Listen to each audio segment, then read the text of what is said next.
Well, Vincent, this week the target of political wrath in the UK have been the big energy utility companies. Why are the politicians so angry with them? Well, the ostensible reason is that the utility companies have started putting up prices, essentially by about 10%. So household electricity bills will rise by 10% in the next couple of months, but certainly by the end of the year. And this is a sort of annual ritual, right? Companies put up prices, politicians come out and kick them.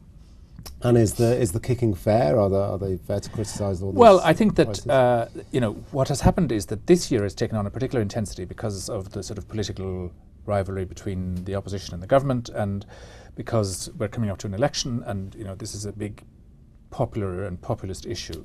The cost of electricity is becoming a very large public policy issue, What has happened is that there have been several responses in the last few weeks that have kind of exposed the political risk that now surrounds being an electricity utility in the UK. One is that there's the danger of a price freeze if Labour is re-elected in 2015. There's a threat of a windfall tax, or a suggestion of a windfall tax made by former Prime Minister John Major. And now the government is also backtracking on green taxes. So the energy policy is in complete mess. The accusation, I guess, is that by putting prices up, these utilities are making excess profits and just sort of using their position to improve margins at the expense of consumers who have really nowhere else to go. Is that a fair criticism? Are they extremely profitable, these companies? Not in relative terms, no, they're not. In fact, in either absolute or relative terms, they're not very profitable. The margins on generation and supply of electricity are very, very small. They're between sort of 2 and 4%. Which is far from excess.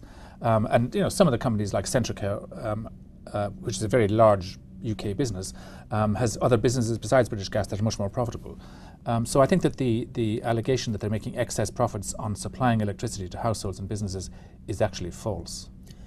And finally, does this furore alter the investment case for these companies? Well, this is the threat. I think that what you're seeing in the UK is what you've seen across Europe, which is the undermining of the traditional utility model that sort of depended on stable political environment, stable credit rating to attract investors, to provide the funding that these companies need to build new generation capacity, to switch from polluting things like coal to green energy, all that kind of thing. That costs a fortune. And politicians want that, and they also want cheap energy. You can't have both. Well, you can, but under the way that the industry is structured at the moment, you obviously can't, because that's why there's such a tussle over this right now. And it's undermining the business model without putting anything forward to replace it. Well, it sounds like the public relations departments of these utilities have got a real job on their hands over the next few weeks. Vincent, thank you very much.